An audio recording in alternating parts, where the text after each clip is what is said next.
presented by Lucky Strike.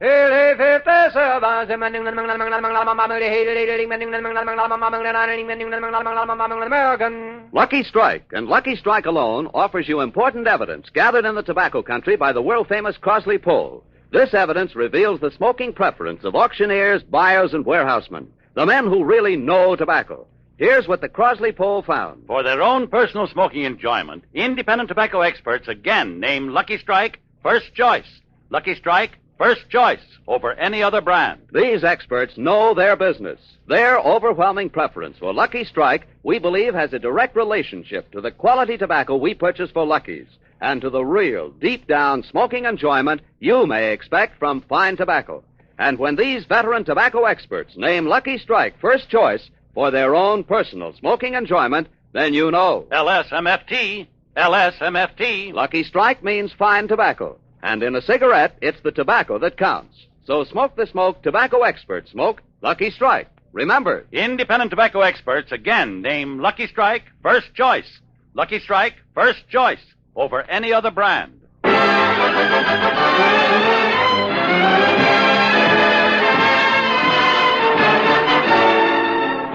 Lucky Strike program starring Jack Benny with Barry Livingston, Phil Harris, Rochester, Dennis Day, and yours truly, Don Wilson.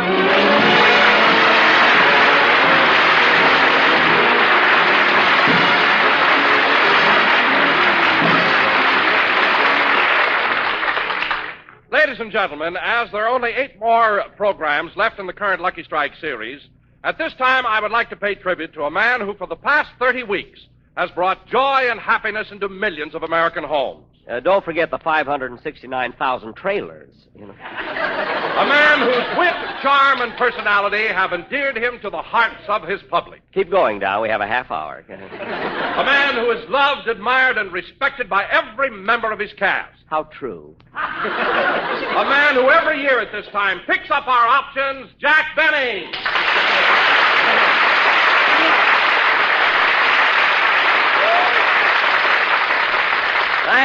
Thank you. Hello again. This is Jack Benny talking. And, Don, since you brought the matter up, I suppose you received the contract I mailed you for next season. Yes, I did, Jack, and I'm not quite satisfied with some of the clauses. Huh? After serving you faithfully for 14 years, I'm surprised that you had the effrontery to present me with a contract that was not only insulting, but relegates me to a position that no self-respecting man would accept. Well.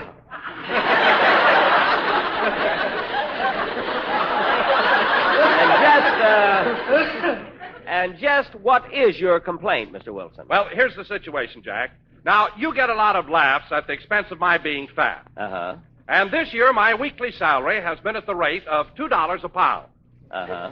So I think it's only fair that next year I get $3 a pound. $3 a pound. Don, I wouldn't give you $3 a pound if all your fat was trimmed off and you were hanging on a hook. Anyway, the raise I offered you is as high as I can go. Now, what do you say? I can't sign the contract now, Jack. I'll have to talk it over with the little woman. Oh, you and the little woman. Haven't you got a mind of your own? Yes, but I respect my wife's opinion. I'm very devoted to her. I see. After all, I'm at home with her every day except Sunday. Well, I can fix that, too.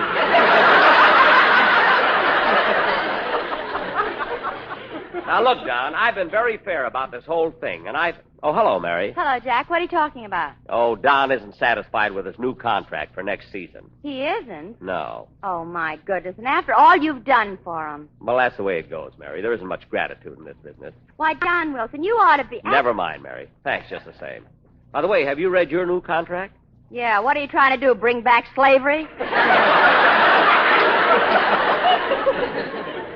Oh, so I'm going to have trouble with you, too. What's wrong with your contract? I don't like Clause 7. Clause 7? Oh, Mary, I mean, it only happens once or twice a year. I don't care. If you buy a turkey, kill it yourself. Mary, can I help it if I'm sentimental? You're not sentimental. When you pay for a whole turkey, you hate to chop anything off.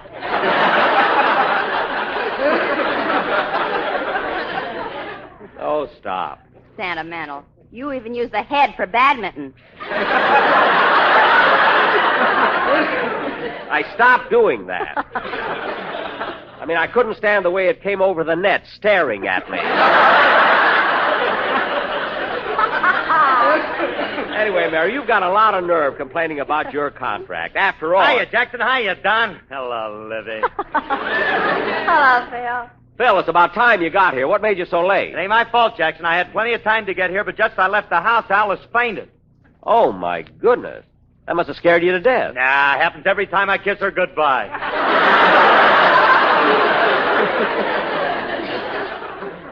Oh, brother. That's what she said. Hello? Hello, Mr. Benny. This is Rochester. Hello, Rochester. What do you want? I've been listening to the program, boss, and it occurred to me we haven't discussed my contract yet.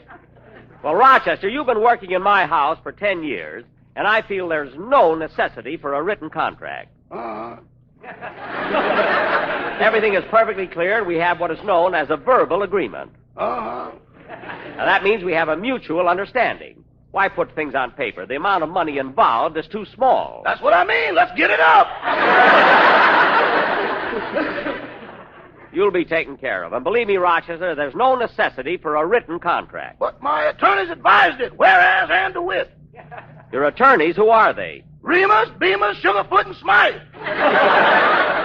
Now, well, tell Remus, Bemis, Sugarfoot, and Smythe to get in touch with Kirschy, Bagby, Fletcher, and Fink. Let them handle it. It's the same firm. They got a branch on Central Avenue.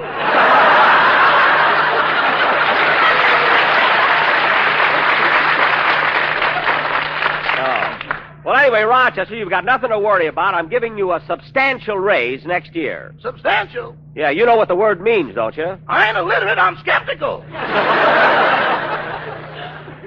Well, you're getting it, so don't let it bother you. I'll see you later. Goodbye. Goodbye. Oh, say, boss. Now what? Are you still going to have company for dinner tomorrow night?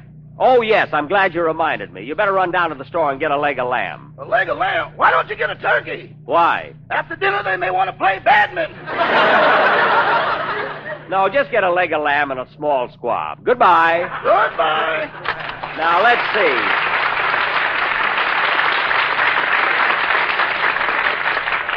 Where were we? Oh, Don. Yes, Jack. I think right now would be a good time for a commercial. But, Jack, the quartet isn't here. How are we going to get laughs? Why, it's simple. Remember a few weeks ago when you did the commercial wearing that old straw hat? People loved it. I know, Jack, but we don't want to do that again. We don't have to, Don. The idea is to give the people something different. What do you mean? Now, look, every announcer in radio reads his commercial standing up at the microphone. Well, how else can you do it? You can lie down. What? Go ahead, Don. Lie down on the floor. I'll bet you the audience will be crazy about it. Oh, but, Jack, I think it's silly to do a commercial lying But down on the it's different, Don. Believe me, I know what I'm talking about. Lie down. Oh, okay. But do it gently now. You know, we don't want to Don, we don't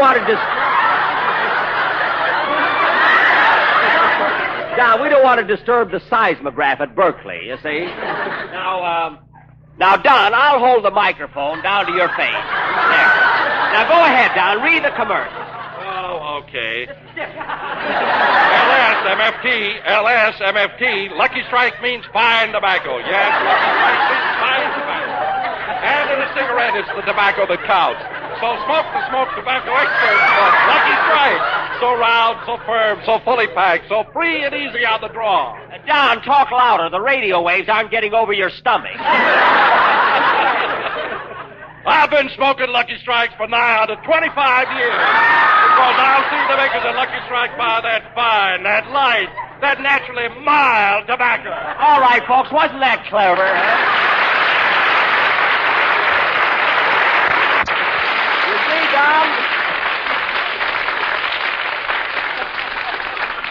You see, Don, you did get laughs. And I got a Lulu for next week. You're going to read the commercial with your head sticking out of a cement mixer. Say, Jack. What? While you and Don were doing that classic commercial, a note came for you. A note? Who's it from? Dennis Day. From Dennis. What does it say? It says, Dear Mr. Benny, my mother won't let me be on the program until she talks to you about my new contract. Your loyal subject, Dennis Day. Well, how do you like that? Oh, wait a minute, Jack. There's more. More? Yeah. P.S. I found a dime today. Please let me know as soon as possible, as a good humor man is waiting. Imagine Dennis not showing up. He's supposed to sing. What are we going to do for a song, Don? I mean, my contract with Lucky Strike says I've got to have a song every week. Oh, Jack, I've got an idea. What is it, Don? Well, Frank Sinatra's rehearsing a special broadcast in Studio B, and maybe he'll come over and help you out. Sinatra? Yeah. Say, that would be great. Oh, Mary, will you please go over to Studio B, and if Sinatra's there, ask him if he'll come over, will you? Will I? I'll be glad to. Gee, am I excited? I better see if my stockings are straight. Or maybe Frankie'd like it better if I'd roll them down. There, that'll do it. Let's see. Studio B is at the other end of the hall. Da-da-da-da-dee-da-dum, da-dee-da-dum, da-dee-da-da-da. No, that's Jack's tune. He's liable to sue me. Gosh, I'll bet millions of girls all over the country would love to be in my place right now, going to see Frank Sinatra. But I don't feel any different. It hasn't the slightest effect on me at all. Steady, girl. Steady. Well, here goes. All right, fellas, let's rehearse But Beautiful once more, huh?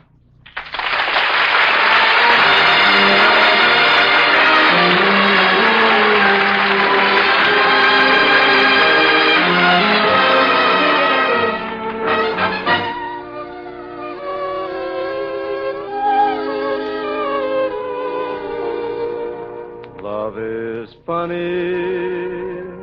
or it's sad, or it's quiet, or it's mad.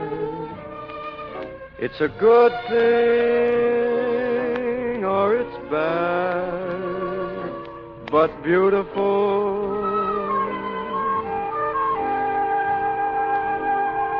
Beautiful to take a chance, and if you fall, you fall. And I'm thinking I wouldn't mind at all.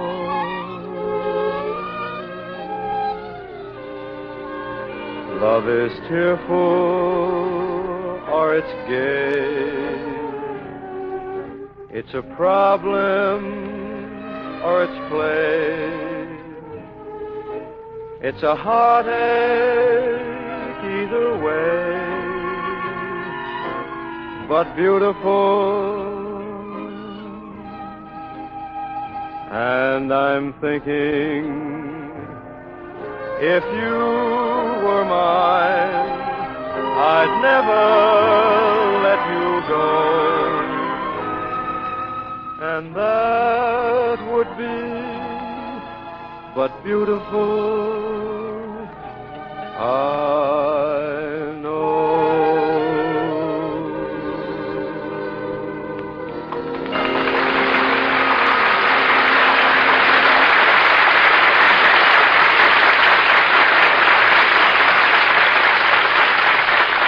Thank you very much, fellas. That was great, man. That'll be enough for today.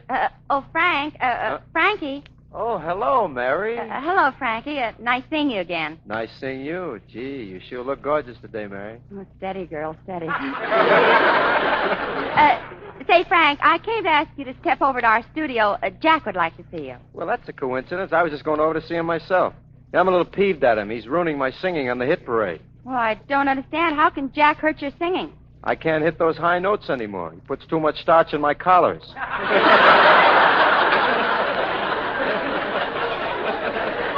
Oh, well, that's Rochester's fault. Jack's specialty is rough dry. Well, that isn't my only complaint, Mary. Yesterday, my bundle of laundry came back, and 2 of my handkerchiefs were missing. And they were the handkerchiefs that Crosby gave me for my birthday. Well, how do you know they were the handkerchiefs Bing gave you? They had chloroform on them.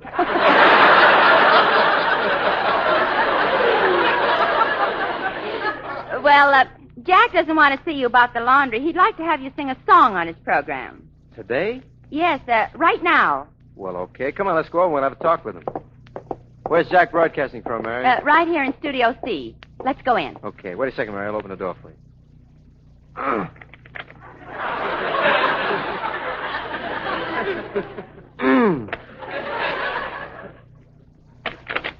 Thanks, Mary.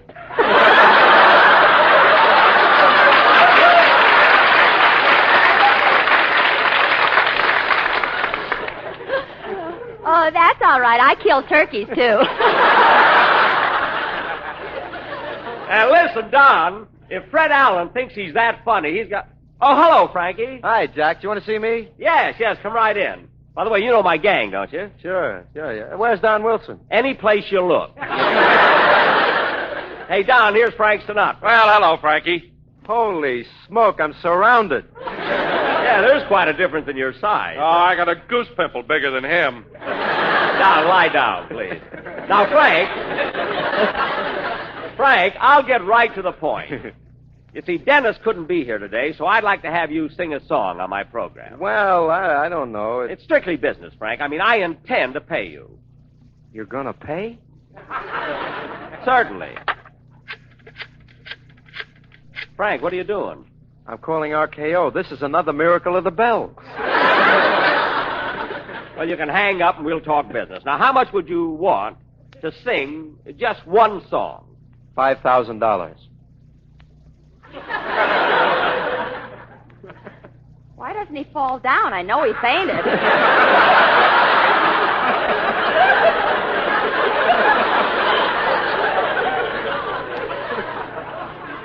Mary, please. Well, look, Frank, for $5,000, you sing both the verse and the chorus of a song, don't you? Uh-huh. Now, look, Frank, most people don't know the verse anyway. Now, what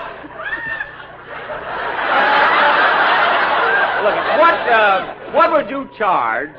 What would you charge for just the chorus? $3,000. Well, you know, we wouldn't need a whole chorus. I wouldn't want to be cut off the air again. Now, Frankie, how much would you charge me for, say, 16 bars? $1,500. Gee, that's almost $100 a bar. Can't you give me something a little less expensive? Well, for $10 I can blow my nose and see sharp. That might help you out a bit.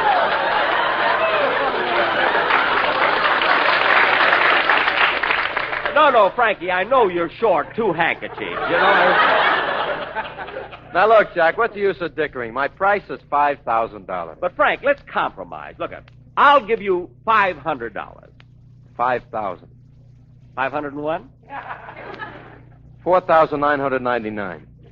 502? 4,998. 503? Mary, what are you doing? I'm calling Paramount. This is going to be another lost weekend.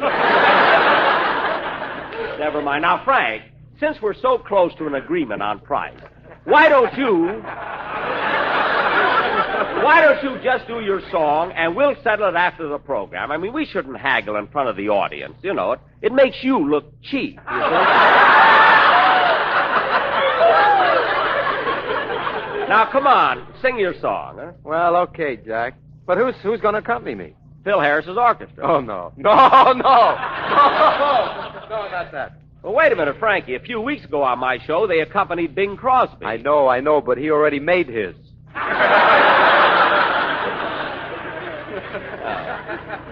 Well, I'll tell you what. I'll accompany you on the violin and Frank Remley on the guitar. Frank Remley? Yeah.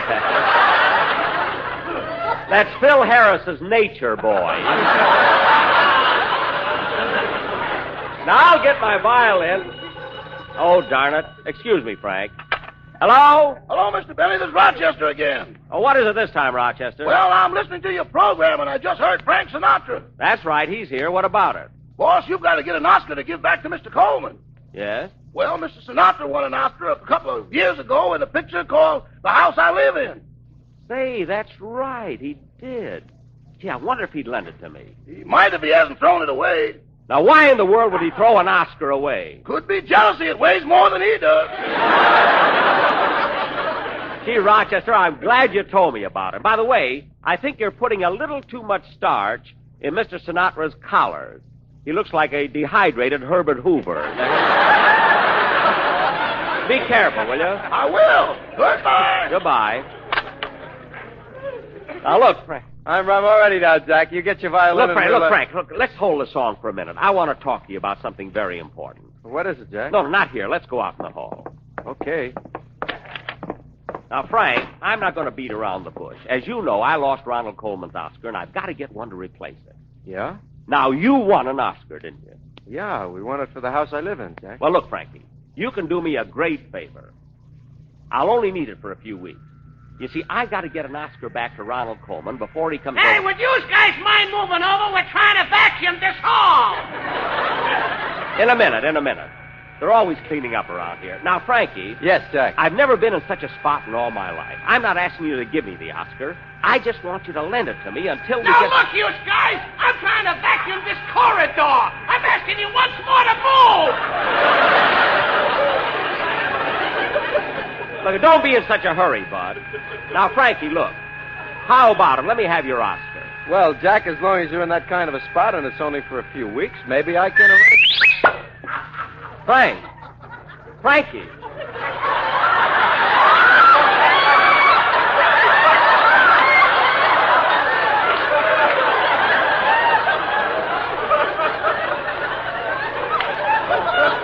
Darn it, he got too close to the vacuum. Now I'll have to go outside and wait till they empty the bag. Everything happens to me.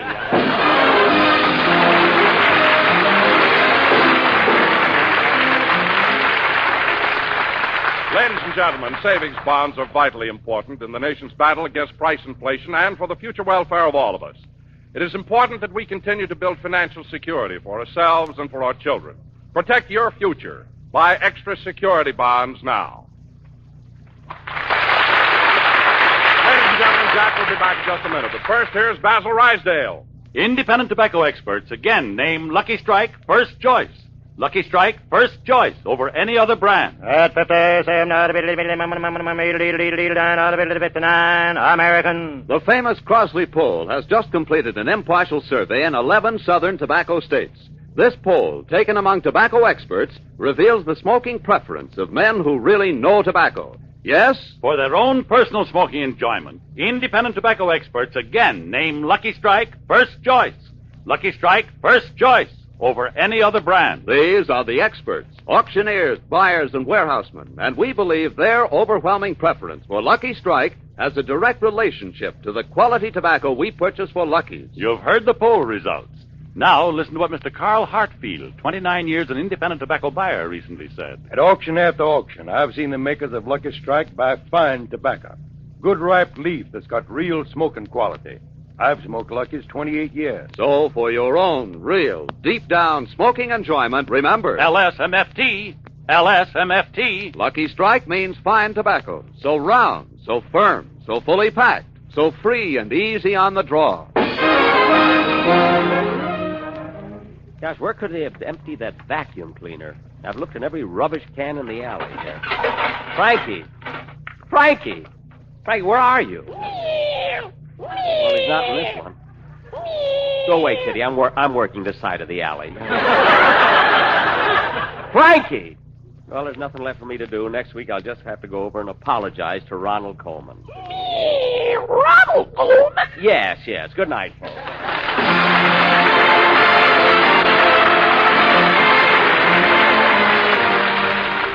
This is NBC, the national broadcasting company.